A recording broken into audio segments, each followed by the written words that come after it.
Hey everyone, welcome back to another video. In today's video, we are going to talk about spiritual seeker versus blind believer. So when you are a seeker, a spiritual seeker, you are a seeker of the truth. You are on the path of real spirituality. You are seeking because you want to know yourself. You want to know, who am I? What's the source? What's the universe? You want to seek something that has a higher consciousness, a higher power.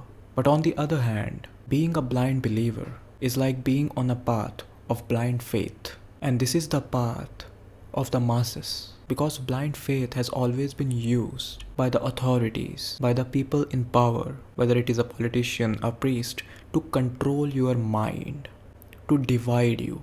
And it is just opposite of what real spirituality is. It is not the path of truth.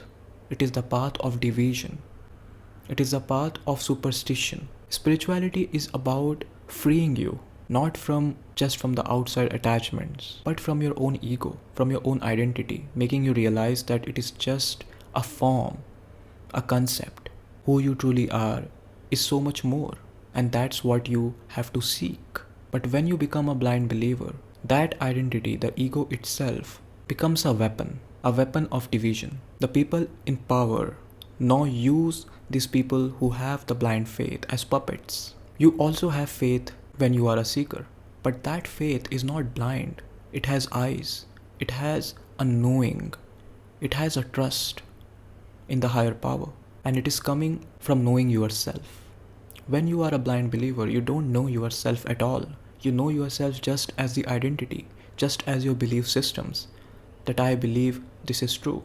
And such people become really rigid, they become really closed.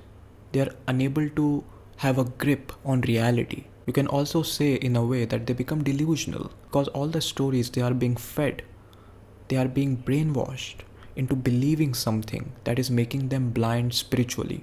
And the number one thing that makes you blind spiritually is fear, is control. And a lot of times, to make you a blind believer, what people use is fear, is making you feel guilty, shaming you for your actions. That's why in religion there is a theme that whatever you are going through right now, whether it is your family that's suffering, your kid that is suffering, it is your own doing. It creates an immense guilt in you, and then you become easy to control. When you feel guilty, when you become fearful, you are at a very low vibration. They are not making you love yourself. They are actually doing the opposite. They are making you hate yourself, because then you will become a good puppet. A puppet that will create more division, that will hate some other believer who has a different belief system. But when you are a seeker, you understand everyone's perspective.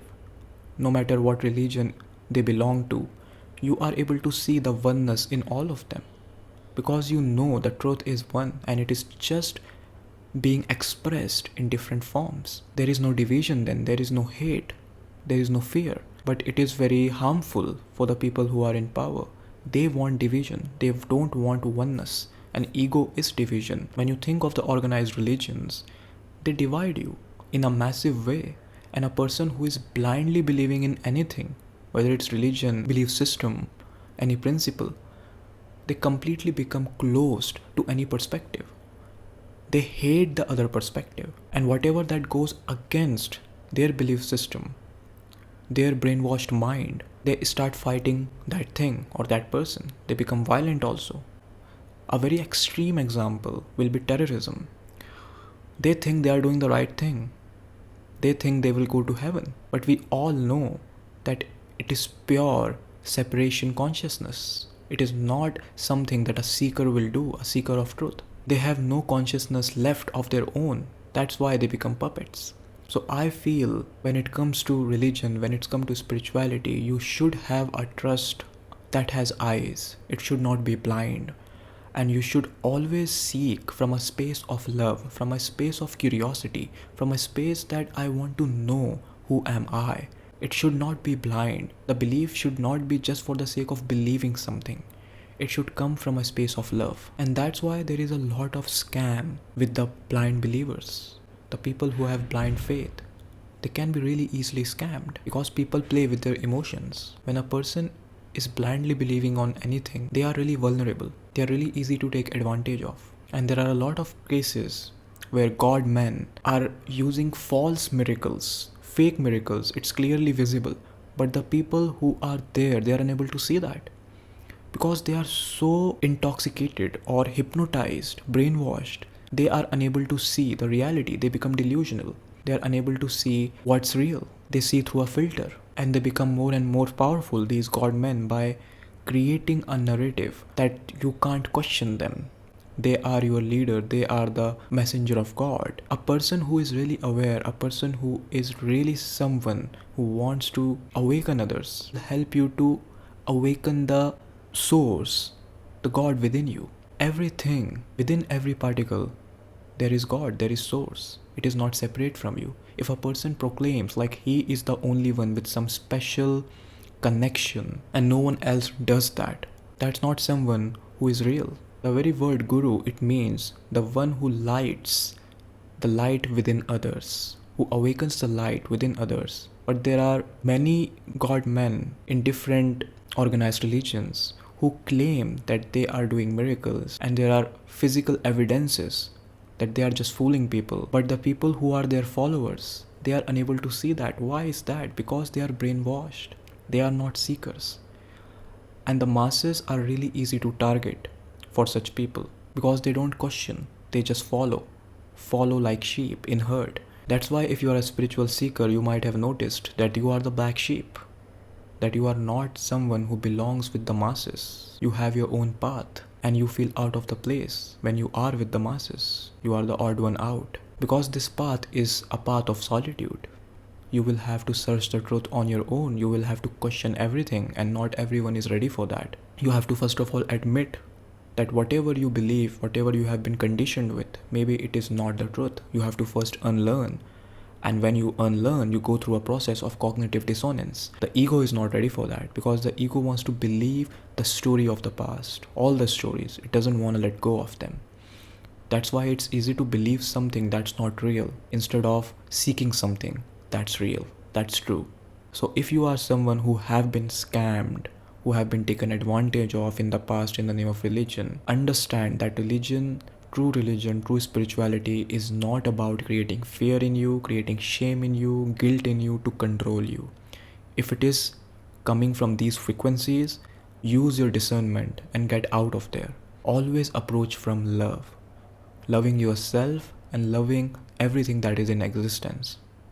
Everything, every particle, everything has God in it, universe, source, whatever you want to call it. Everything has that life force energy. We are not separate from it. This vessel, the human body, it houses that divine energy. So there should be no shame for this physical experience. And that's what they do. They create shame in you for this physical experience. That if you are indulging in the physical experience, shame on you. So anytime you see this approach, you have to understand that that's not real. It's control, it's domination. There is an agenda there. And a lot of times, the real spirituality, being a spiritual seeker, is something that you have to do on your own. And I feel this journey is individual. Self-knowledge, awareness of the self, knowing yourself, it is an individual path. It is not a path that you can generalize. Not everyone can have the experience in the same way. It is an individual experience and everyone will have that differently. So embrace the solitude that comes with your journey. Embrace the black sheep that's within you. Allow yourself to seek the truth irrespective of no matter how many people are saying that you should become a blind believer, have some blind faith, because they just want to convince themselves that they are doing the right thing. Because deep down they feel, what am I doing? They need constant evidence. They want to grip on something. Their ego wants a grip on things because they know something is wrong. They just can't admit it. That's why a very core part of being a spiritual seeker is knowing yourself. It can be through meditation, it can be some other way, to each their own. But the ultimate thing is realizing that everything is within you. And when you know yourself as that consciousness, as that divine that is within you, everything transforms. Now your vision of life is of love. It's not of separation. Even when you see people who are fighting against each other with blind faith, you can know that why are they like that. You can have empathy for them, compassion for them, and you wish the best for them. You can't judge anyone anymore. You can't hate anymore. Because you know everyone is one. They just don't realize that. So it's far better to be on a path of being a spiritual seeker, seeker of the truth. No matter how comfortable it is to be a blind believer, it's never worth it. Because it disconnects you from your higher self, from your higher consciousness, from that higher power. And it makes you a puppet. It separates you from this existence. It creates an identity that becomes violent, that becomes defensive, that is always judging others, judging themselves for their human experience. That's not what real spirituality is about. So know yourself, seek the truth, and become one with everything. Become love. So I hope you enjoyed this video. You can like, comment, and share. And thank you for taking the time to subscribe. Much love to you all.